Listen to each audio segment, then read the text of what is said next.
हमारे घर में पैसे धेलों की कमी नहीं थी। पिताजी ने खूब कमाया था। हमारे एक मोटर कार थी, ऑस्टिन, जबकि दूसरे लोग साइकिल ही चलाया करते थे। जब हमारी कार मोहल्ले में बाहर निकलती थी ना, तो सारे मोहल्ले के बच्चे उस कार के इर्द गिर्द घुमा करते थे, मानो जैसे दूसरे ग्रह से उड़न तश्तरी आई हो उतर कर, और खिड़कियों में से झांका करते थे।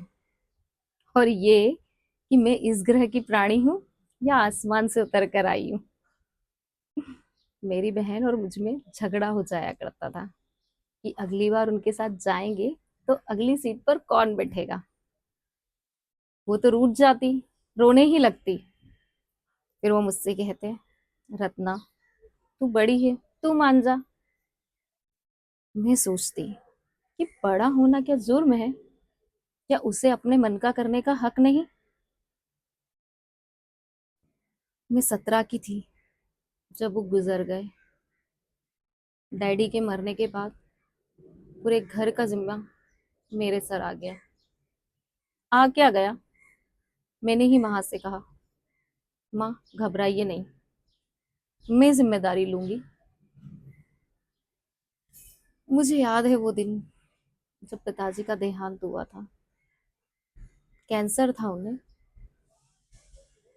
वो बोलते कुछ नहीं थे, बस मुझे देखा करते थे, और मुझे समझ आता कि आंखों ही आंखों वो कह रहे हैं कि रत्ना मैं जाने वाला हूँ, तू बड़ी है, समझदार है, मीना छोटी है, उसका ख्याल रखना।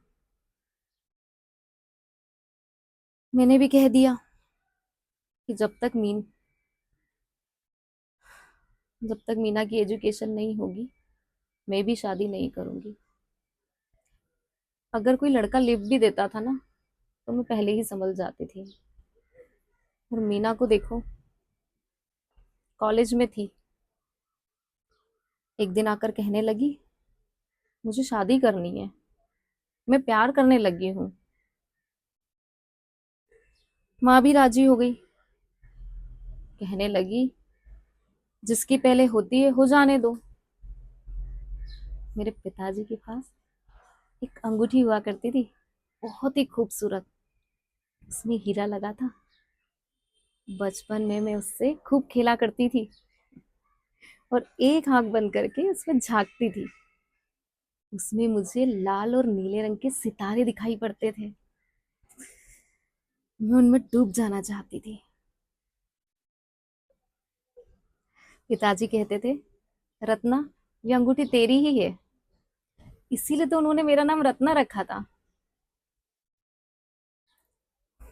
पर पिताजी के शव के पास वो अंगूठी नहीं थी। कहाँ गई, किसी ने कुछ कहा भी नहीं। मैंने माँ से पूछा भी, तो माँ बोली, तेरे किस काम की है।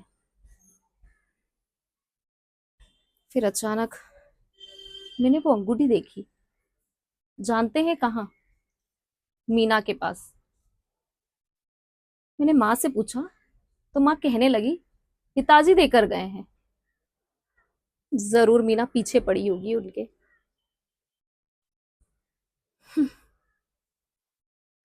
फिर मुझे लगने लगा कि पिताजी की वो अंगूठी मेरे पास यादगार होगी। मुझे जब भी पिताजी की याद आती है ना, तो इस बात का ख्याल करके मुझे उन पर बहुत गुस्सा आता है। मैं अपनी छोटी बहन को कभी माफ नहीं करूंगी। और माँ मेरे पास रहती है, पर अब भी कहती है कि तू गलत है रत्ना, तू गलत है।